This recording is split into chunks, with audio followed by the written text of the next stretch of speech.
Moi moi les babes, j'espère que vous allez bien et qu'on va passer un très très bon moment ensemble aujourd'hui. Aujourd'hui on se retrouve dans la même tenue qu'une autre vidéo, n'est-ce pas? Parce que vous le savez, quand je tourne une vidéo parce que je suis motive, j'en tourne plusieurs. Et on est aussi sur une vidéo incontournable du mois, de tous les mois. C'est le book haul du mois passé, donc on est sur le book haul du mois de juillet. Et franchement j'ai acheté, mais je trouve que ça va. Déjà, dedans, il y a 3 livres gratuits. Donc, déjà, ça réduit.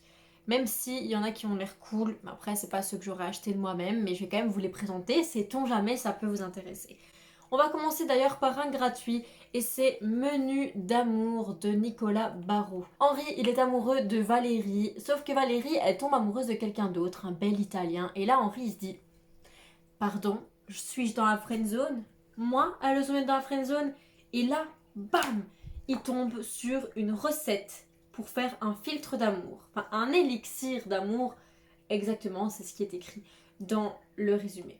Voilà, donc tout petit. Donc peut-être que je vais le lire un jour, je sais pas. Je crois que je le filerai plutôt à une de mes grand-mères, parce que je crois que c'est plus leur truc. Et parce que moi c'est pas trop mon style.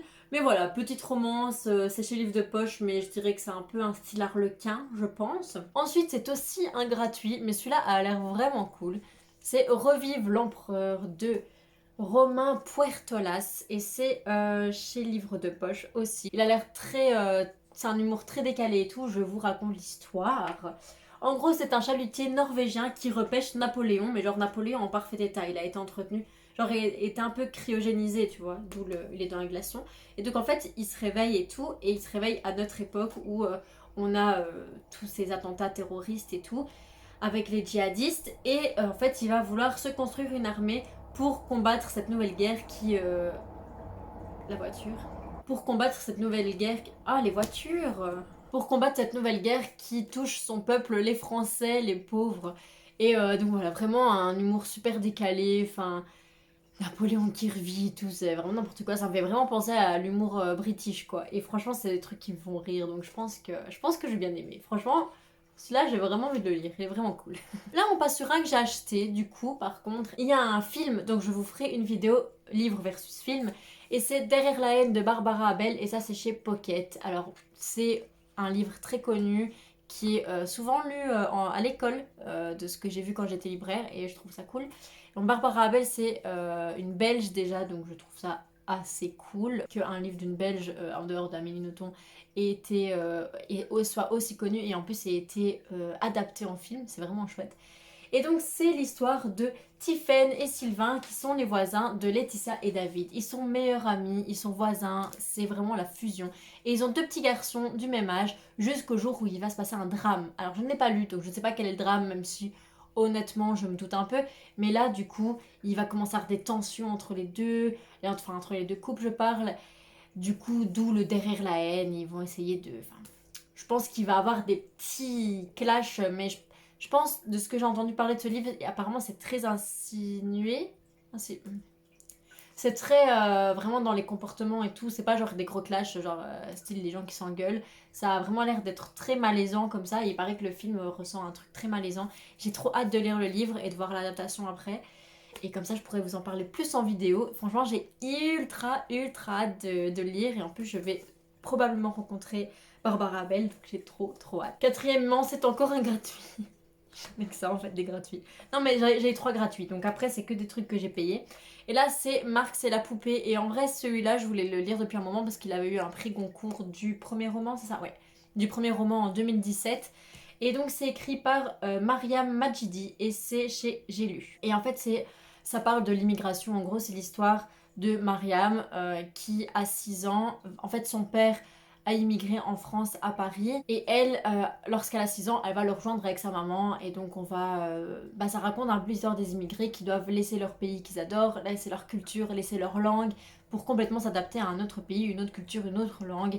Et je pense que ça va être super intéressant, je pense que ça va vraiment être basé sur la psychologie du personnage. Et ouais, franchement il a l'air vraiment cool, mais je pense qu'il doit pas être facile à lire, donc je ne sais pas si j'ai envie de le lire tout de suite. Pour l'instant je lis des livres faciles, je vous avoue. Du coup, je sais pas s'il va être lu bientôt, mais il va être lu, ça c'est sûr. Ensuite, là, c'est un que je vais lire sûrement dans pas longtemps parce que vraiment il m'intéresse trop, même si je connais déjà l'histoire. C'est Simon l'enfant du 20e convoi.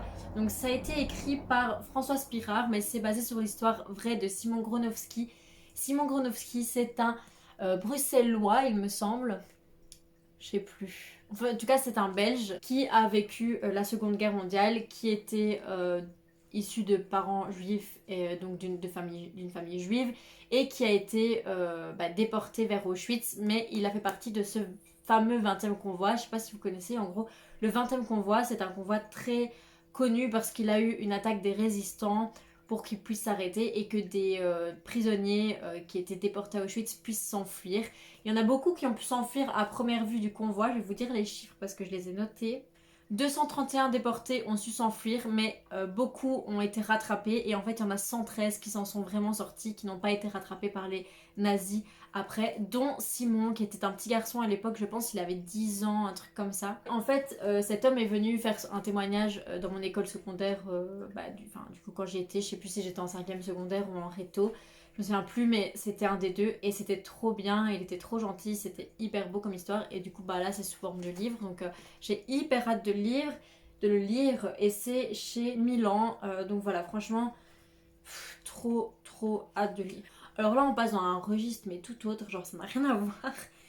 C'est un chair de poule et c'est la malédiction de la momie. Pour les connaisseurs, c'est le tout premier qui est sorti. Et en fait, j'ai envie de recommencer chair de poule. Donc je me suis dit, je vais commencer par le premier, comme ça on va faire dans l'ordre, ça va être mieux, c'est plus logique, c'est plus cohérent. Voilà, j'ai de l'asthme. C'est l'histoire de Gabriel, un petit garçon qui s'est perdu dans une pyramide. Et sa cousine, qui est passée avant lui dans la galerie de la pyramide, a disparu. Et donc, Gabriel voudrait retrouver sa cousine et par la même occasion sortir de la pyramide parce qu'il est coincé, mais il sent qu'il est pas seul, il se sent épié. Sauf qu'il n'y a personne d'autre que lui dans cette pyramide. Vous avez compris, hein? Et oui. Est-ce que ça va me faire peur? C'est possible, parce que je suis une pépette, moi. On passe à un tellement beau livre, parce qu'il vient de chez Gullmeister, tout simplement. Et c'est My Absolute Darling de Gabriel Talent.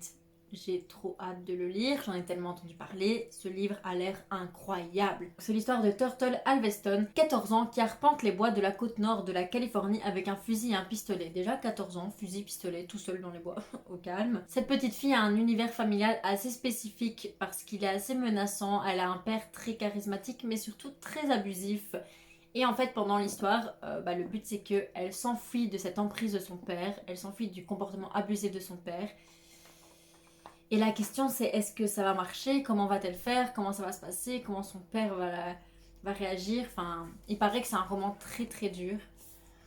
Donc je pense qu'après ça, il faut lire un truc très léger. Les gens ont l'air de dire que c'est vraiment pas un livre facile à lire, qu'il y a beaucoup de détails un peu trash. Il y a plein de voitures, je suis désolée.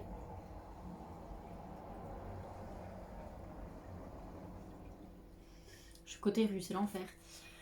Mais franchement, du coup, c'est ce qui m'a donné envie de le lire. Ça me fait penser un peu à la vraie vie, comme ça, le synopsis et les critiques que les gens en font. Je suis désolée, il y a des voitures, mais il va falloir vous y faire, les gars, parce que je peux rien faire. Je peux pas m'arrêter à chaque fois qu'elles passent. Et donc, j'avais adoré la vraie vie, donc je pense que je vais adorer My Absolute Darling. Next, avant-dernier, c'est Tara Duncan, Les Sorceliers. Donc, c'est le premier tome de la saga Tara Duncan que j'adorais quand j'étais ado. Et comme expliqué dans ma vidéo où je range ma bibliothèque, je ne trouvais plus le tome 1, j'avais le 2 et le 3. Et du coup, je l'ai recommandé sur Vinted, sauf que j'ai pris chez Seuil, alors que ceux que j'ai, c'est chez Flammarion. Bref, du coup, la couverture est pareille, mais la taille, non, c'est plus petit que les Flammarion. Mais bref, c'est pas grave, on fera avec. Il est comme neuf, franchement, enfin, il a jamais été lu, il est trop beau. Et l'histoire, c'est l'histoire de Tara, une adolescente qui découvre qu'en fait, elle a des pouvoirs. C'est une sorcelière. Elle vit avec sa grand-mère parce que sa mère a disparu et en fait en entrant dans Autre Monde, qui est le monde des sorciers, enfin des sorceliers pardon, elle va se rendre compte qu'en fait sa mère elle est retenue prisonnière à Autre Monde et donc elle va se faire des amis et mettre tout en œuvre pour retrouver sa maman. Et dans mes souvenirs, cette saga était géniale. Et le dernier, c'est une BD, c'est Harley Quinn Rebirth. Je sais pas, c'était pas cher, j'aime bien Harley Quinn et je me suis dit, allez. C'est de cette collection, mais j'ai même pas trouvé sur internet plus de détails sur cette collection. Et du coup, je sais pas vraiment de quoi ça parle. Enfin, je sais pas. Je l'ai pas encore lu, donc Et franchement, les dessins sont magnifiques. Hein. Enfin, après, c'est du comics. Hein. Comics Marvel, c'est toujours très coloré, donc moi j'aime beaucoup. Là, c'est Urban Comics et DC Comics. Voilà. Évidemment, puisque c'est le personnage de DC Comics. Et j'aime beaucoup Harley Quinn parce que, en fait, j'aime bien le fait que c'est une ancienne psychiatre qui est devenue folle par amour. Enfin, je trouve ça incroyable comme histoire. Franchement, je sais pas du tout de quoi il parle parce qu'il n'y a pas de résumé ni rien. Mais j'ai méga hâte de lire parce qu'il est vraiment beau. Et puis, j'aime bien le personnage, j'aime bien les Marvel, j'aime bien les comics. Donc, je pense que ça devrait me plaire quand même. Et puis je voudrais vous dire surtout de vous abonner s'il vous plaît si mes vidéos vous plaisent, de commenter si vous avez des choses qui vous passent par la tête ou juste me dire coucou et puis de liker la vidéo. J'espère que cette vidéo book haul du mois de juillet vous a plu. Comme vous pouvez voir, j'ai pas abusé. Je vous ai pas dit les prix parce que j'ai retiré et vu que les prix belges sont pas pareils que les prix français et tout, bon, bref, je ne savais plus. Mais si vous voulez, je vais faire l'effort de retrouver les prix et de les mettre dans la barre d'infos. Et moi, je vous fais des gros bisous. À bientôt.